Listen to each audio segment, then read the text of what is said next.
అందరికీ నమస్కారం. యువ నాయకుడు నారా లోకేష్ గారు చేపట్టినటువంటి యువగళం పాదయాత్ర గురించి మరి మొన్న జరిగినటువంటి యువగళం నవగళంగా మారి జరిగినటువంటి సభలో మాట్లాడినటువంటి విషయాల గురించి మంత్రి సిదిలి అప్పలరాజు గారు ఒక చేతగాని దద్దమ్మలాగా ఒక లెటర్ రాశాడు. బహిరంగ చర్చకు సిద్ధమని రాశాడు. ఇవాళ ఆయన రాసినటువంటి లెటర్కి మేము బహిరంగంగా చర్చించడానికి సిద్ధమే, నీకు దమ్ము ధైర్యం ఉంటే నువ్వు చేశానని చెప్తున్నటువంటి కార్యక్రమాల మీద నీకు నమ్మకం ఉంటే విజయవాడ ప్రెస్ క్లబ్లో ఈరోజు ఉదయం 11 గంటలకు వస్తామని చెప్పి బహిరంగ ఛాలెంజ్కి ఇవ్వడం జరిగింది. 11 గంటల 25 నిమిషాలు అయింది. ఇంతవరకు మీరు వచ్చి సమాధానం చెప్పలేదంటే ఇది చేతకాని దద్దమ్మలు, చేతకాని మరి ఏం చెప్పాలో కూడా తెలియనటువంటి పరిస్థితులు కనపడుతుంది. మీ వ్యవహారం చూస్తూ ఉంటే మీరు మాట్లాడతారు, లోకేష్ గారు మధ్యలోనే పాదయాత్ర ఆపేశారని చెప్పి మాట్లాడతారు. ఇవాళ మీ నాయకుడిలాగా మీ జగన్మోహన్ రెడ్డి లాగా శుక్రవారం వస్తే గురువారం సాయంత్రం ఆపుకుని కోర్టు వాయిదాల పేరుతో హైదరాబాద్లో రెస్ట్ తీసుకుని సోమవారం లాగా ఎప్పుడు చేయాలి లోకేష్ గారు? అతి ప్రతిష్టాత్మకంగా ప్రజా సమస్యలు తెలుసుకోవాలని చెప్పి యువతకు ఒక భరోసా కల్పించాలని, మహిళలపై జరుగుతున్నటువంటి దాడులకు వాడికి ఒక ఆత్మస్థైర్యాన్ని కల్పించాలని, బీసీలకి ఎస్సీలకి మైనార్టీలకి అండగా నిలబడాలని, రైతాంగానికి అండగా నిలబడాలని దాదాపు 226 రోజులు 98 నియోజకవర్గాల్లో 3132 కిలోమీటర్లు నిజాయితీగా పాదయాత్ర చేస్తే మీరు అపహాస్యం చేస్తారా? ఆయన లోకేష్ గారు ఎండనక వాననక రేయనక పగలనక ఆయన చేసినటువంటి ప్రయాణంలో అనేక వర్గాల్ని కలుసుకుని ఒక ఆత్మస్థైర్యాన్ని కల్పించారు. అనేక మందికి ఒక ధైర్యాన్ని, ఒక స్ఫూర్తిని కల్పించినటువంటి నాయకుడిని మీరు మాట్లాడతారు. నేను అడుగుతా ఉన్నా, నీ నియోజకవర్గంలో వాడిని ఏదో మత్స్యశాఖ మంత్రి అని చెప్తా ఉన్నావు కదా, మీ నియోజకవర్గంలో ఏదైనా ఒక మత్స్యాగార గ్రామంలో నువ్వు వచ్చి నేను ఫలానాది చేశానని చూపించగలవా? అక్కడ ఫిషింగ్ హార్బర్ కావాలని అనేక సంవత్సరాలుగా వాళ్ళు శ్రీకాకుళంలో ఫిషింగ్ హార్బర్ గురించి అడిగితే కనీసం ఫిషింగ్ హార్బర్ నువ్వు కట్టలేకపోయావు. ఒక చేతగాని దద్దమ్మవి నువ్వు. ఇవాళ మేము రాష్ట్రంలో పెద్ద ఎత్తున ఫిషింగ్ హార్బర్లు కట్టామని చెప్తా ఉన్నావు. ఇవాళ కేంద్ర ప్రభుత్వానికి ఆ రోజు చంద్రబాబు నాయుడు గారు పంపించినటువంటి ప్రపోజల్కి ఫిషింగ్ హార్బర్లు శాంక్షన్ అయితే మీరు మ్యాచింగ్ గ్రాంట్ ఇవ్వని కారణంగా ఇవాళ అవన్నీ కూడా ఆగిపోయినాయి. ఇవాళ రండి చూపిద్దాం. ఉప్పాడలో మీరు కట్టినటువంటి ఫిషింగ్ హార్బర్ ఫిషింగ్ ఉపయోగపడుతుందా? మచిలీపట్నంలో జరుగుతున్నటువంటి ఫిషింగ్ హార్బర్ అసలు పనాపి కాంట్రాక్ట్ ఎందుకు పారిపోయాడు? ఇవాళ అనేక రాష్ట్రాల్లో అనేక జిల్లాల్లో మీరు చేపట్టినటువంటి ఫిషింగ్ హార్బర్లు తూతూ మంత్రంగా మీ కాంట్రాక్టర్లకి కమిషన్లు కొట్టుకోవడానికి, మీ ఎమ్మెల్యేలు మీరు కమిషన్లు కొట్టుకోవడానికి తప్ప అది ఎక్కడన్నా ఉపయోగపడతా ఉన్నాయా?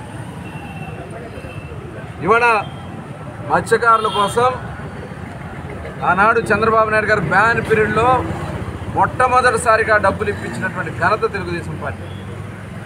ఇవాళ మీరేదో మేమిచ్చామని చెప్తా ఉన్నారు. ఇవాళ రమ్మనండి, బీసీ సోదరులు ఎంతమందిని పొట్ట పెట్టుకున్నాడు ఈ ముఖ్యమంత్రి జగన్మోహన్ రెడ్డి. దాదాపు 100 మంది బీసీ సోదరుల్ని అతి కిరాతకంగా దారుణంగా హత్యలు చేస్తే ఇవాళ కనీసం మీరు ప్రశ్నించలేరు.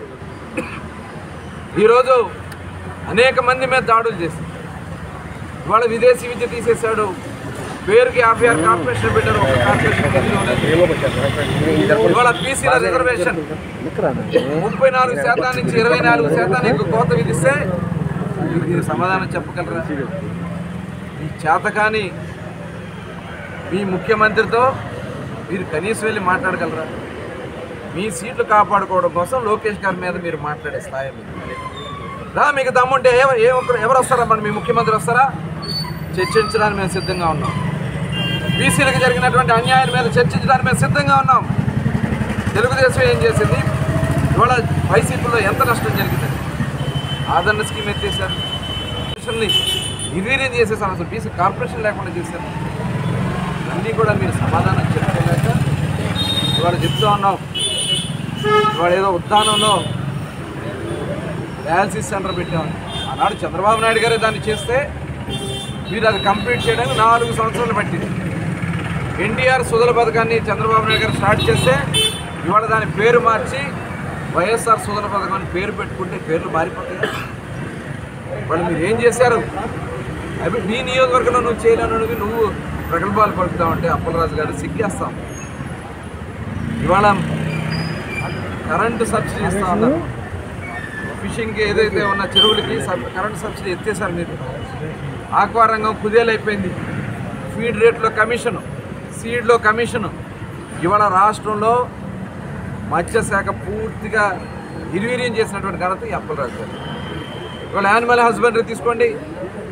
మీరు యానిమల్ హస్బెండరీలో ఎవరికన్నా ఎక్కడన్నా ఒక పశువులు ఇచ్చారా మీరు? అన్నీ కూడా చర్చించడానికి మేము వస్తే దమ్ము లేక, మీరు సత్తా లేక ప్రగల్భాలు పలుకుతూ ఏదో మళ్ళీ మీ ముఖ్యమంత్రి దగ్గర మెప్పు పొంది సీట్లు పొందాలని ప్రయత్నం చేస్తే మొత్తం కట్ చేస్తాం. ఎవరైతే బీసీలకు ద్రోహం చేశారో ఇవాళ రాష్ట్ర ప్రజలే మిమ్మల్ని అందరినీ కూడా తోకలు కట్ చేయడానికి సిద్ధంగా ఉన్నారు. గుర్తుపెట్టుకోండి. ఒక్కొక్కరిని తరిమి తరిమి కొడతారు. మీరేదో నియోజకవర్గాల మాది మళ్ళీ మీరు ఏదో పెద్దలు చేయాలని మీకు సాధ్యం కాదు. దమ్ము ధైర్యం ఉంటే చర్చకు పిలిపిస్తారు. రానైనటువంటి అసమర్థ జాతకాన్ని జాతకం మీరు ఆడుదాం ఆంధ్ర. ఈ ముఖ్యమంత్రి గారు చెప్తారు, ఆడుదాం ఆంధ్ర ఏంటయ్యా? స్పోర్ట్స్ని నిర్వీర్యం చేస్తారు. ఆంధ్ర రాష్ట్రంలో క్రీడాకారులకి అసలు లేదు. ఇవాడు ఒక స్టేడియం చూపించండి, ఎక్కడో దాకా అవసరంలా. ఇక్కడే ఉంది ఏదైతే విజయవాడ ఇందిరాగాంధీ మున్సిపల్ స్టేడియం ఏముంది అక్కడ? ఒక ఇండోర్ స్టేడియం మీరు కట్టారా? ఇవాళ ఆంధ్ర రాష్ట్రాన్ని దోచుకోవడానికి మాత్రమే ఇవన్నీ వాడుకుంటూ ఉన్నారు. మళ్ళీ ఆడుదాం ఆంధ్ర పేరుతో దోచుకోవడానికి ఈ ముఖ్యమంత్రి ఆడుతున్నటువంటి జగన్ నాటకం. మరి మంత్రులు, ఎమ్మెల్యేలు అందరూ కూడా అసమర్థులని వాళ్ళ ప్రజలు ఆల్రెడీ డిసైడ్ అయిపోయారు. అప్పలరాజు గారు ఖబర్దార్, జాగ్రత్త. పిచ్చి పిచ్చి వాగుడు వాగారంటే తరిమి తరిమి కొడడానికి ఇవాళ ప్రజలు సిద్ధంగాను, రోడ్ల మీద కూడా తిరగలేరని చెప్పి హెచ్చరిస్తా ఉన్నారు.